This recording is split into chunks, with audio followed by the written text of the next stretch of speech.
Hi friends, ఓం సాయిరాం. బాబాగారి ఆశీస్సులు అందరిపైన ఉండాలని చెప్పేసి మనస్ఫూర్తిగా కోరుకుంటూ ఎప్పుడు కూడా సుఖంగా, సంతోషంగా, ఆరోగ్యంగా, అభివృద్ధిగా ఉండాలని చెప్పేసి మనస్ఫూర్తిగా కోరుకుంటూ ఈరోజు ఈ వీడియో మొదలు పెడుతున్నానండి. ఈరోజు ఈ వీడియోలో సాయిబాబా పిలుపు ద్వారా మనకు వచ్చినటువంటి సందేశం ఏంటంటే, క్షణం కూడా ఆలోచించకుండా మనకు నీ చెప్పినటువంటి సందేశం పూర్తిగా ఆలకించు, తొందరపడి నెట్టివేయకు.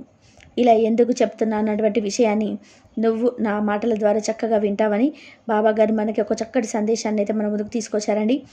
సందేశాన్ని ఎందుకు అందించాలనుకుంటున్నారు, ఏం చెప్పాలనుకుంటున్నారు అనేది మనం బాబాగారి మాటల్లో తెలుసుకుందాం. వీడియో మొదలు పెట్టే ముందు ప్రతి ఒక్కరికి చిన్న రిక్వెస్ట్ అండి. ఈ సందేశం కనుక మీ అందరికీ నచ్చినట్లయితే తప్పకుండా చూసి వెళ్ళే వాళ్ళందరూ కూడా మన వీడియోకి ఒక చిన్న లైక్ అది ఇవ్వండి. కొత్తగా మన ఛానల్ ఎవరైనా చూస్తున్నట్లయితే సబ్స్క్రైబ్ చేసుకొని సపోర్ట్ చేయండి. ఎలాంటి సమస్యలున్నా బాబాగారికి చెప్పుకోండి, కంపల్సరీ మీ కోరికలు అయితే నెరవేరుతాయి. ఎన్ని సమస్యలు ఉన్నా సరే, ఎన్ని బాధలు ఉన్నా సరే బాబాగారికి చెప్పుకున్నారంటే మీరు కంపల్సరీ మీ కోరిక నెరవేరి తీరుతుంది. మీరు నమ్మకంతో కనుక బాబాగారికి చెప్పుకోండి. నమ్మకంతో గురువారం రోజు కానీ, శుక్రవారం రోజు కానీ ప్రతిరోజు బాబాగారికి అయితే చెప్పుకోండి. కంపల్సరీ మీ కోరికలు అయితే నెరవేరుతాయి. ఏ సమస్యలు ఉన్నా సరే బాబాగారు మీ కోరికలు నెరవేరుస్తాడు. నమ్మకంతో చేసుకోండి, కంపల్సరీ మీ కోరికలు నెరవేరి తీరుతాయి. ఇక బాబాగారి సందేశం విందాం. ఇప్పుడే ఈ క్షణమే నేను చెప్పినటువంటి నా మాటలను శ్రద్ధగా విను. నీకు చేదు సమయం తరమబోతుంది. తక్షణమే కాదనకుండా ఇప్పుడే ఈ క్షణమే ఈ సాయి చెప్పే మాటలు జాగ్రత్తగా పాటించు. ఈరోజు ఎలాగైనా సరే నీతో మాట్లాడాలని నీ గుమ్మం ముందే వేచి ఉన్నాను. వెంటనే విను. ఇది నీకు మాత్రం వచ్చినటువంటి అదృష్టంగా భావించు తల్లి. ఈరోజు కనుక నా మాటలను వదులుకుంటే మరలా నువ్వు చాలా కష్టమైపోతుంది. కాబట్టి కాస్త మనసు పెట్టి నేను చెప్పే మాటలు విను. ఎందుకంటే అంబరాన్నంటే సంతోషాన్ని ఇచ్చే శుభవార్త ఈరోజు నువ్వు వినబోతున్నావు. కాబట్టి ఎప్పుడైనా కానీ ఒకటి గుర్తుపెట్టుకో, నేను ఎవరైనా బాధ పెడుతున్నారు అంటే వారి ఆటలన్నీ కూడా ముగించడానికి ఒక వ్యక్తి తప్పకుండా వస్తాడని తెలుసుకో. ఆయన మరెవరో కాదు, నువ్వు నమ్ముకున్నటువంటి కొండంత దైవం నీ సాయి అని తెలుసుకో. ఈ క్షణం నువ్వు ఒకటైతే గుర్తుపెట్టుకో, ఎవరు నిన్ను బాధ పెడుతున్నారని నువ్వు దిగులు పడవలసిన అవసరం లేదు. తొందరపడి వారిని నువ్వు ఏ మాట అనవద్దు. ఎందుకంటే రాబోయేటువంటి రోజుల్లో నీకు అన్ని అనుకూలమైనటువంటి రోజులే రాబోతున్నాయి. కాబట్టి ఇక నీవు దిగులు పడింది చాలు. మంచి అభయాన్ని నేను నీకు ఇవ్వబోతున్నాను. చూసి చూడగానే ఈరోజు ఈ సందేశంలో ఉన్నటువంటి మాటలను జాగ్రత్తగా విని తప్పకుండా నీ జీవితంలో జరిగిపోయేది ఏమిటో తెలుసుకో. నీ గుమ్మం ముందు నేను ఎప్పుడు కూడా కాపు కాసి ఉంటాను. ఎందుకంటే దుష్ట శక్తులన్నీ నీ ఇంట్లోకి రానివ్వకుండా చేసేందుకు నేను ఎప్పుడు కూడా కాపు కాసుకునే ఉంటానని నీకు తెలియదు కదా. కాబట్టి నువ్వు నమ్మినటువంటి ప్రతి ఒక్క భక్తురాల్ని కాపాడడం నా బాధ్యత. కాబట్టి నేను ఎప్పుడు కూడా నీ గుమ్మం ముందే కాపు కాసుకొని ఉంటానని చెప్పి మర్చిపోవద్దు. ఈరోజు ఒక శుభవార్త నువ్వు విన్నావు అంటే ఎగిరి గంతులేయడం తథ్యం. ఎందుకంటే ఊహించినటువంటి నీ జీవితంలో ఎన్నో రోజులుగా కళ్ళు కాయలు కాసే విధంగా ఒక అవకాశం కోసం, ఒక ఉద్యోగం కోసం కావచ్చు, లేదంటే నీ వ్యాపారంలో పెట్టుబడి పెట్టి దానికోసం లాభాన్ని గడించడం కోసం కావచ్చు, లేదంటే ఇంకేదైనా ఒక మంచి పనిని ప్రారంభించాలని చెప్పి దానివల్ల నువ్వు ఆటంకాలను ఎదుర్కొంటూ ఉండవచ్చు. వాటి వల్ల ఖర్చులు దేనికైనా కొన్ని నెలలు తరబడి నువ్వు ఈ శుభవార్త కోసం అయితే కళ్ళు కాయలు కాసి ఎదురు చూస్తున్నావో ఆ శుభవార్తని ఈ రోజున నీకు అందివ్వబోతున్నాను. బ్రహ్మాండాన్ని సైతం బద్దలు కొట్టి మరీ చెప్తున్నాను. ఈరోజు నీ కోసం వస్తున్నాను ఒక గొప్ప శుభవార్తతో. నన్ను కాదని అనకుండా నీ ఇంటి గుమ్మంలో ఉన్నటువంటి నన్ను లోపలికి ఆహ్వానించు. అంటే బాబా నువ్వు స్వయంగా వస్తే నేను కాదంటానా? నేను అనవచ్చు, కానీ నేను మాత్రం ఏ రూపంలో వస్తాను చెప్పలేను కదా. అంటే ఒక కుక్క రూపంలో రావచ్చు, ఒక స్నేహితు రూపంలో రావచ్చు, నీకు తెలిసినటువంటి నీ బంధుమిత్రులు, శ్రేయోభిలాషులు వాళ్ళ ద్వారా రావచ్చు. ఏదో ఒక రూపంగా నీకు తారసపడతాను. తప్పకుండా నీ కోసం ఒక శుభవార్తనైతే నువ్వు వినాలి అనుకుంటున్నావు. దాని ద్వారా నీకు పరిచయం అవుతాను, లేదా అందులో నీకు ఒక మంచి మార్పు వస్తుందని తెలియపరుస్తాను. కొన్ని క్షణాల్లోనే నీ పెదవులపైన చిరునవ్వు వెల్లివిబోతుంది. చూడమ్మా, అంతుపట్టినటువంటి ఆనందాన్ని నా బాబా ఇచ్చాడని మాత్రం ఈ క్షణమే నువ్వు మురిసిపోతావు. కాబట్టి రహస్యంగా నువ్వు ఏ విషయాల గురించి అయితే ఎవరికి కూడా చెప్పుకోవద్దు. అంటే నీకు సంబంధించినటువంటి విషయాలు ఉంటాయి కదా, వాటిని ఎవరితో కూడా పెంచుకోవద్దని నీకు నువ్వే చెప్పుకో. అంటే నీకు లాభదాయకంగా ఉండేటువంటి విషయాల గురించి ఎవరితో చెప్పవద్దని చెప్తున్నాను. కాబట్టి నువ్వు ఎదురు చూసినటువంటి ఆ శుభవార్త నీకు గుమ్మం వరకు రాబోతుంది అంటే ఇక అంతకు మించినటువంటి సంతోషం ఏమి కావాలో చెప్పు. కాబట్టి చివరిగా ఈరోజు నేను చెప్పే మాటలు వింటున్నావు అంటే నాకు కూడా సంతోషమే. నీ గుమ్మం ముందు వేచి ఉంటాను. మిఠాయిని సిద్ధం ఉంచుకో. ఈ అవకాశాన్ని అయితే అసలు ఇచ్చిపెట్టద్దు. దిగులుగా ఉండవద్దు. వాళ్ళ దిగులుగా ఉంటే నేను చూస్తూ ఉండలేను. కొన్ని క్షణాల్లో ఆ శుభవార్తని చెవిన పడేలా వెంటనే నువ్వు ఎంతో సంతోషంగా ఉంటావు.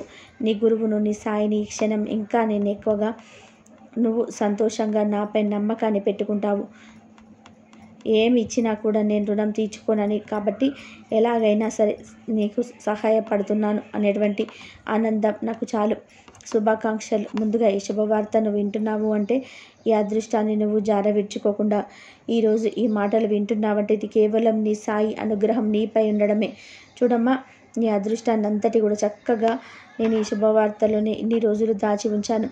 ఇప్పుడే ఈ క్షణమే ఆ శుభవార్తను విన్న తర్వాత నీ మనసు సంతోషంగా ఉంటుంది. రాసిపెట్టుకో ఈ సంతోషాన్ని. అలాగే ఈ శుభవార్తను నువ్వు తప్పకుండా పూర్తయ్యేలోపు నీ కోరిక నెరవేరుతుందో లేదో అనేది ఒక్కసారిగా నువ్వు అర్థం చేసుకో. అసలు ఈ శుభవార్త షిరిడి నుంచి వచ్చిందని అనుకొని నీ జీవితంలో నువ్వు మలుపు రానటువంటి ముఖ్యమైనటువంటి రోజుగా మారిపోతుంది అని తెలుసుకో. నీ కోరికను అలాగే నెరవేర్చడమే నా బాధ్యతగా నేను భావిస్తున్నాను. నువ్వు ఉన్నటువంటి పరిస్థితిని నేను ఇప్పుడు ఇస్తున్నటువంటి కానుకను తీసుకున్నావంటే అంబరాన్ని అంటే సంతోషం నువ్వు పొందినట్టే, పట్టరానంత ఆనందాన్ని నువ్వు పొందినట్లే. ఈ కోసం నేను శుభవార్తని గుమ్మం వైపు తీసుకొచ్చాను. నా గురుబలం అంతా కూడా నీకు తప్పకుండా ధారపోస్తున్నాను. చూసి చూడగానే వెంటనే సాయిని అంటే నీ మనసు నిండా నింపుకొని సాయి రూపాన్ని ఆ శుభవార్తను విన్న వెంటనే నా ఆలయానికి పరుగున వస్తావని నీ కోసం నేను ఎదురు చూస్తూ ఉంటాను. ఎవరూ లేరని బాధపడవద్దు. అసలు ఈ బాబా నీకు ఎన్నో రకాలైనటువంటి అవకాశాలను, మంచి మంచి సందేశాలను తెలియబరుస్తూ ఉన్నప్పుడు కూడా నీకు ధైర్యం కలగడం లేదనే విషయం గురించి ఆలోచిస్తే నాకు చాలా బాధగా ఉంటుంది. ఎందుకు బాబా బాధపడడం అని నువ్వు అడగవచ్చు. మరి బాధే కదా. నీకు ఎన్నో మాటలను నాకు ఆ సందేశం రూపంలో ఎన్నో రకాల మాటలను నేను నీకు తెలియబరుస్తున్నాను. మంచి మంచి మాటలను అనుకూలంగా ఉండడానికి, నీ బాధను తొలగించడానికి ఎన్నో రకాలైనటువంటి మాటలను ఎవరి ద్వారానో ఒకరి ద్వారా నా మాటలను చెప్పి నీకు కాస్త ధైర్యం చెప్పియాలని ఎన్నో రకాలుగా ప్రయత్నం చేస్తుంటాను. అది నీకు 1000 జన్మల పుణ్యాన్ని ప్రసాదిస్తుంది. కాబట్టి ఇప్పుడు నువ్వు అలసిపోయి ఉన్నటువంటి నీ హృదయానికి ఈ సందేశాన్ని బహుమానంగా నేను ఇప్పుడు పంపిస్తున్నటువంటి ఒక వరంగా భావించు. చూడమ్మా, నీకు నీ మనసుకి ఎంతగా నీకు అనిపిస్తూ ఉందో నీకు బాబాకు తెలుసు. కాలానికి, కర్మకు జ్ఞాపక శక్తి చాలా ఎక్కువగా ఉంటుందని తెలుసుకో. ఎంతకాలం తర్వాతనైనా సరే మనిషి చేసినటువంటి మంచి చెడులను అవి తప్పకుండా ఫలితం అయితే ఇవ్వకుండా ఎప్పటికీ విడిచిపెట్టవు. కాబట్టి నీ మనసుకు గాయం చేసిన వారికి కాలం అనేది తప్పకుండా సమాధానం చెప్తుంది. ఎక్కువగా ఎవరిని కూడా నమ్మవద్దు అని ఎన్నోసార్లు చెప్పాను. ఇప్పుడు నువ్వు చేసిన పని అదే కదా. ఎక్కువగా నమ్మి మోసపోయావు. ఎవరి కోసం ఇక నువ్వు ఆలోచించవలసిన అవసరం కేవలం నీ కోసం నువ్వు మాత్రమే ఆలోచించుకో. చూడు, ఎవరికైతే నువ్వు ఎక్కువగా సమయాన్ని కేటాయిస్తావో వాళ్ళ వద్దే నువ్వు అలసిపోతున్నావు. ఎక్కువగా ఎవరికైతే విలువనిస్తున్నావో వాళ్ళ దగ్గర నువ్వు నీ విలువను కోల్పోతున్నావు. చులకన భావాన్ని ఏర్పరచుకుంటున్నావు. గౌరవాన్ని కోల్పోయావు. ఇక ఎవరికి కూడా ప్రశ్నించవద్దు. ఎవరిపైన శత్రుత్వాన్ని పెంచుకోవద్దు. ముందుగా నా వాళ్ళని ఎప్పుడు అనుకోవద్దు. ఎందుకంటే వారు ఎప్పుడు ఏ విధంగా ప్రవర్తిస్తారు, ఎప్పుడు ఏ విధంగా నీ వద్ద నమ్మక ద్రోహం చేస్తారో నీకే తెలియదు. కాబట్టి ప్రతి ఒక్కరికి కూడా ఎప్పుడైతే అనుకోవద్దు. ఎక్కువగా ఆలోచించడం తగ్గించుకో. ఎవరి గురించి ఏది కూడా ఆశించవద్దు. మనశ్శాంతిగా నువ్వు బ్రతకాలని అనుకుంటే మాత్రం వీలైతే నీవు కొంతమందికి తప్పకుండా దూరంగా ఉండు. భగవంతుడికి వీలైనంత వరకు దగ్గరగా ఉండు. అప్పుడు నీకు మనశ్శాంతి తప్పకుండా ఉంటుంది. నీ మనసు నీకు సహకరిస్తుంది. నీ మనసును నువ్వు సహకరించుకునేలాగా చేసుకోవాలి. ప్రశాంతమైన ఆలోచనతో ప్రతిరోజు కూడా సంతోషంగా గడపడానికి ప్రయత్నం చేయి. అలాగే నిన్ను నువ్వు ఉద్ధరించుకోవడానికి కానీ ఎవరో నీకు పతనం చేస్తున్నారనో, లేదంటే ఇంకెవరో నీ కోసం ఏదైనా కానీ నీ కోసం సమయాన్ని కేటాయిస్తున్నారని మాత్రం ఎప్పుడు కూడా అనుకోవద్దు. చూడు, గాయం చేసినటువంటి కాలమే సహాయం కూడా నీకు తప్పకుండా అందిస్తుంది. కాబట్టి కాస్త ఓర్పుగా ఉండడం అలవాటు చేసుకో. అవసరానికి, కోరికలు తీరడానికి భక్తి కలిగిన వారు మాత్రం నాకు ఎప్పుడు కూడా అవసరం లేదు. నా కోసం నన్ను ఎవరైతే ఎత్తుకుంటూ వస్తారో వారికి ఉన్నటువంటి నిర్మలమైనటువంటి భక్తిని చూసి నేను నా భక్తుడిగా స్వీకరిస్తాను. కాబట్టి ప్రతి దాని గురించి ఎక్కువగా ఆలోచించవద్దు. నాకేదో జరిగిపోతుందని ఎప్పుడూ అనుకోవద్దు. నువ్వు వాళ్ళకి అనవసరమని అనుకున్న వాళ్ళకి నువ్వే అత్యవసరమని అనిపించేలాగా నేను చేయబోతున్నాను. కాబట్టి ఓపికతో ఎదురు చూడు. ఒకరు నీకు చెడు చేసినంత మాత్రాన తిరిగి మళ్ళా నువ్వు వాడికి చేయాల్సిన అవసరం లేదు. వాళ్ళే చెడిపోతారు. కోలంలో నీళ్లు ప్రశాంతతను రాయి తాత్కాలికంగా చెడగొట్టచ్చేమో కానీ కాసేపటికి మరలా నీళ్ళు తేరుకొని నిర్మలంగా ఉంటుంది కదా. చూడు, ఆ రాయి మాత్రం అడుగునే ఉంటుంది. కాబట్టి వారి విలువను నువ్వేమి తీసిపడేసే విధానంగా కోపాన్ని అలాగే వారిపైన కక్షను పెంచుకోవాల్సిన అవసరం లేదు. మనిషి తలకిందులుగా తపస్సు చేసిన తాను కూడగట్టినటువంటి ₹1 కూడా పైకి తీసుకొని వెళ్ళిపోలేడు. కానీ మనం పరులకు చేసేటువంటి సహాయం ఉంటుంది చూడు, అది మాత్రం మన వెనకాలే వస్తుంది. అది వారికి తెలియకపోవచ్చు. కాబట్టి మనిషికి నిజమైనటువంటి సంపద భవిష్యత్తు జీవితానికి మంచి పునాది అవుతుంది. కాబట్టి నీవు అందరినీ కూడా సమభావంతో చూడు. ప్రతి ఒక్కరిని కూడా ప్రేమను పంచుతూ పలకరిస్తూ ఉండు. నవ్వినటువంటి ప్రతి ఒక్కరికి కూడా రేపన్న రోజు వస్తుంది. నిన్ను చూసి కన్నీళ్ళు కార్చే రోజు వస్తుంది. కాబట్టి నవ్విన కన్నీళ్ళు వస్తాయి, ఏడ్చిన కన్నీళ్ళే వస్తాయి. నవ్వించిన వారు 4 రోజులు గుర్తుంటారు, ఏడ్పించిన వారు జీవితాంతం గుర్తుంటారు. శరీరం పూర్తి ఆరోగ్యంగా, మనసు నిండా ఆనందంగా ఈ రెండు ఎవరైతే కలిగి ఉంటారో వారే ప్రపంచంలో అత్యంతమైనటువంటి అదృష్టవంతులు.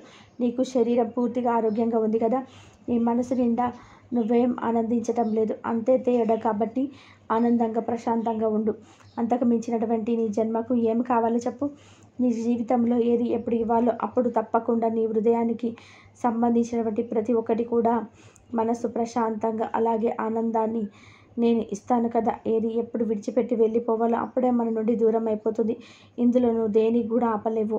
నీ చేతుల్లో ఉన్నది కేవలం నువ్వు ఉన్నంత వరకు నీతో ఉన్నవారి విలువ తెలుసుకొని జాగ్రత్తగా మసులుకోవడమే. కాబట్టి గెలిచిన వారు ఆనందంగా ఉంటారు, ఓడిన వారు విచారంగా ఉంటారు.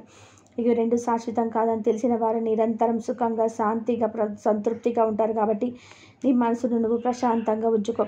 జరిగింది, జరుగుతున్నది, జరగబోయేది ఇవన్నీ కూడా నీ మంచికని తెలుసుకో. అసలు గాయమే లేనటువంటి గతం అంటూ ఎవరికంటే ఉండదు. కాబట్టి నీకు కూడా ఇప్పటి వరకు జరిగిందంతా కూడా గుర్తు చేసుకుంటూ అదే పనిగా బాధపడుతూ ఉండవద్దు. నీ మనసును ప్రశాంతంగా ఉంచుకోవడం అలవాటు చేసుకో. చూడు, కష్టం అనేది ఎలా బ్రతకాలో నేర్పించింది కదా. కష్టం అనేది ఎవరిని నమ్మాలో కూడా నేర్పించే ఉంటుంది. ఇక మీదట అన్ని విధాలుగా కూడా నువ్వు జాగ్రత్తగా ఉండాలి. సమయం నువ్వు చేసినటువంటి ప్రతి పని ఒక్కటి కూడా నువ్వు గౌరవం ఉండాలని. ఆలస్యమైనా సరే ఎప్పటికైనా మంచి మాత్రమే గెలుస్తుందని తెలుసుకో. నిజం చెప్పాలంటే కనుక మంచి మాత్రమే ఎప్పటికీ నిలబడుతుంది, నువ్వు నమ్ముకో. కాబట్టి ఈ సాయి రూపాన్ని ఎప్పుడు కూడా మనసులో నింపుకొని సంతోషంగా నీ జీవితాన్ని గడుపుతావని నేను ఆశిస్తున్నాను. నీకు వీలైనంత పని నువ్వు చేసుకుంటూ వెళ్ళు. దానికి తగినటువంటి ప్రతిఫలాన్ని నాకు విడిచిపెట్టు. తప్పకుండా నీకు మంచి అందమైనటువంటి జీవితాన్ని ఇవ్వడం నా వంతుగా నేను భావిస్తున్నాను.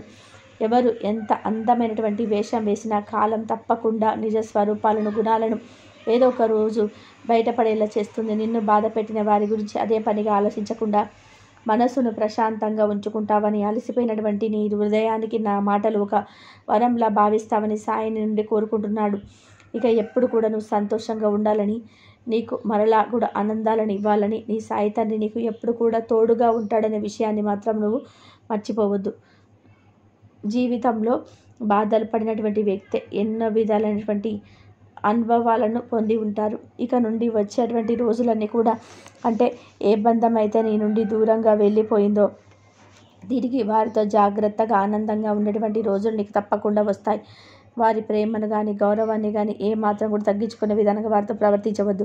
ప్రతి ఒక్కరికి కూడా ఒకరికి 2 సార్లు మిమ్మల్ని, అంటే మీరు జాగ్రత్తగా ఆలోచించుకొని ఏ పనైనా ఒకరినొకరు గౌరవించుకుంటూ ముందే నిర్ణయించుకోండి. ఒక సమయానికి చేసుకుంటూ మీరు చక్కగా ఆనందంగా ఉంటేనే కదా రేపటి రోజున మీ కుటుంబ సభ్యులు మీ కానీ, లేదంటే సమాజంలో ఉన్నటువంటి 4 వ్యక్తులు కానీ మీ గౌరవాన్ని కానీ ఏదైనా కానీ ఇచ్చేది. కాబట్టి జాగ్రత్తగా మీరు బలంగా ఉండాలి అని మీరు ఎప్పుడు కూడా ప్రతి విషయానికి కూడా తొందరపాటు నిర్ణయాలు తీసుకోకూడదు. అలాగే 1-2 సార్లు ఆలోచించుకొని ఏ నిర్ణయమైనా తీసుకోవాలి. అలాగే ముందు రోజులలో ఏం జరుగుతుందో తెలియదు. కాబట్టి ఉన్నన్ని రోజులు ఆనందంగా ప్రశాంతంగా గడపడానికి ప్రతి ఒక్కరు కూడా ప్రయత్నం చేయాలి. రేపన్న రోజు ఏం జరుగుతుందో మనకు తెలియని రోజు. ఈరోజు గొడవలకు అలాగే కుళ్ళు కుతంత్రాలకు తావు లేకుండా నలుగురితో సంతోషంగా మాట్లాడుతూ కుటుంబ సభ్యులతో ప్రశాంతంగా గడపడం, ఇదే కదా నిజమైనటువంటి సంపద. అంతకు మించినటువంటి సంపద మానవుడికి ఇంకేం కావాలి? జీవితంలో కొంతమందికి వాదించడం అనవసరం అనుకున్నప్పుడు అసలు వారితో కక్ష సాధింపు చర్యలు చేపట్టుకోవడము కుళ్ళిపోకూడదు. అలాగే మీ బంధం మధ్య అపనమ్మకం కానీ ఏవి ఉండకూడదు. అబద్ధం అందంగా ఉంటుంది, వినడానికి కూడా చాలా ఇరింపుగా ఉంటుంది. నమ్మకానికి అస్సలు వీలుగా చాలా అందంగా ఉంటుంది, దానికి రూపం అనేది ఉండదు. కాబట్టి అదే నిజం వినడానికి కఠినంగా ఉంటుంది, మనసుకు చూడడానికి బాగుండదు, నమ్మడానికి కష్టంగా ఉంటుంది. ఎందుకంటే అది ఏ రూపంలో లేకుండా ఉంటుంది. కాబట్టి నమ్మడానికి అంటే ఏదినైనా కానీ ఎక్కువ రోజులు అబద్ధం అనేది నిలబడదు. అది మనం కాబట్టి ఒకరికొకరు అబద్ధాలు చెప్పుకోకుండా, ఒకరిపై ఒకరు నిందలు వేసుకోకుండా మనం ఏ బంధంతో అయితే సంతోషంగా ఉంటున్నాం ఆ బంధాలన్నిటికీ కూడా చక్కగా అర్థం చేసుకొని ఎప్పుడు కూడా ఆనందంగా జీవితంలో ముందుకు వెళ్తారని, ఎప్పుడు కూడా ఈ బాబా మీకు ధైర్యాన్ని ఇస్తూ ఉంటారని మీరు గుర్తుపెట్టుకోండి. ఇంకా ఎవరి గురించి ఎక్కువగా ఆలోచించకండి, మీ మనశ్శాంతిని మీరే దూరం చేసుకుంటారు. కాబట్టి ఎవరి గురించి అయినా ఎక్కువగా ఆలోచిస్తే ఏమవుతుంది? మీ మనశ్శాంతి మీరే దూరం చేసుకున్న వారు అవుతారు. నిజం అనేది నీతిగా ఉన్నప్పటికీ ఒంటరి అవుతుంది. కాబట్టి ఇప్పుడు నీ బంధం కూడా నిజంగా నీదే ఉన్నది కాబట్టి నీ నుండి దూరం అయిపోయింది. అబద్ధం అనేది నటిస్తూ ఎప్పుడు కూడా మోసం చేస్తూనే ఉంటుంది. అలాంటి వారిని కూడా గుర్తించకుండా నీతిగా ఉండేవారిని మాత్రం ఒంటరిగా చేసుకొని మీకు మీరే బాధపడుతూ ఉండాలి. మీరిని దూరం పెట్టేసి మీ మనసులను కూడా మీరు బాధించుకుంటూ ఉన్నారు. చూడండి అమ్మ, అక్క అయినా తమ్ముడైనా అమ్మ అయినా చెల్లి అయినా ఏదైనా సరే మన బంధమే కదా. కేవలం ఈ జన్మ మాత్రమే వారికి రుణపడి ఉంటాము. కాబట్టి ఈ జన్మలో మనకు ఏ బంధం అయితే మనకు భగవంతుడు ప్రసాదిస్తాడో ఆ బంధాన్ని మనం ఎప్పుడు కూడా అర్థం చేసుకోకుండా జాగ్రత్తగా ఉన్న రోజులు సంతోషంతో వారితో గడపాలని, అనవసరంగా మన మనసులని కష్టపెట్టుకునే వారిపైన కక్ష సాధింపు పెట్టడం వలన మనం ఎప్పుడైనా జీవితంలో ఒంటరిగా మిగిలిపోయిన వారం అవుతాం. కాబట్టి ఉన్నటువంటి బంధాలన్నిటి కూడా సాగతించి ప్రతి ఒక్కరితో సంతోషంగా ఆనందంగా మెదిలేందుకు ప్రతి ఒక్కరం కూడా ప్రయత్నిద్దాం. ఇక మనకు తెలియకుండా మన వంతు మనం ప్రశాంతంగా నలుగురితో మంచిని కోరుకుందాం. మనం తెలియకుండా ఎవరినైతే బాధించామో వాళ్ళ నాశనాన్ని కోరుకుంటారో, మనల్ని మోసం చేస్తారో మన నుంచి తప్పించుకోవచ్చేమో, కానీ కర్మ ఫలం నుండి తప్పించుకోలేరు. అది ఎప్పటికీ కూడా మనల్ని వెంటాడుతూనే ఉంటుంది. ఇంకా ఎప్పటికీ కూడా నువ్వు గందరగోళం అనేటువంటి పరిస్థితిలో ఎప్పుడు కూడా గడపవద్దు. దేని గురించి కూడా నువ్వు అధిక బడపడాల్సిన అవసరం లేదు. ఏదైనా కానీ ఒక నిర్దిష్టమైనటువంటి సమయం అంటూ ఉంటుంది. కాబట్టి ఆ సమయానికి తప్పకుండా నీకు నేను అందిస్తాను. తోటలో ఒక పువ్వు పూసిన తోటంత అందంగా ఉంటుంది. అలాగే జీవితంలో ఒక మంచి స్నేహితుడు కానీ లేదంటే ఒక మంచి బంధం ఉంటే మీ జీవితం కూడా అంతే అందంగా సాగిపోతుంది. కాబట్టి ప్రస్తుతానికి నువ్వు ఒక తోడంటూ అవసరం. నువ్వు ఆ తోడుతో నువ్వు నీ పనిపై ధ్యాస పెట్టి జాగ్రత్తగా నీకు కావలసినటువంటి విజయాన్ని నువ్వు పొందుతావు. నీ ఒక్కరితోటి అయ్యే పని కాదు. కాబట్టి నీకంటూ తోడు సహాయాన్ని అందివ్వడానికి ఒక మనిషి అయితే తప్పకుండా వస్తాడు. చూడు, నీకు జన్మనిచ్చినటువంటి భగవంతుడు ఒక బంధాన్ని పరిచయం చేసేటువంటి భగవంతుడు. మనం ఇచ్చేటువంటి భగవంతుడు ఇచ్చినట్టు స్వీకరించి నీ ధర్మం వైపు నిర్వర్తించడమే నీ కర్తవ్యంగా భావించు. నువ్వు ఎప్పుడు కూడా ఎలాంటి తప్పుడు పనులు చేయకుండా, ఎలాంటి తప్పుడు ఆలోచనలు ఉండకుండా నీవు నీ వంతుగా మంచి దారిలో వెళ్తున్నప్పుడు భగవంతుడు అనుగ్రహం కూడా నీకు తప్పకుండా దక్కుతుంది. చూడమ్మా, రాని దానికోసం ఆరాటం చెందడం లేదు కదా. దేని గురించి కూడా అంటే అధర్మంలో అడుగులు వేస్తూ పోవడం లేదు కదా.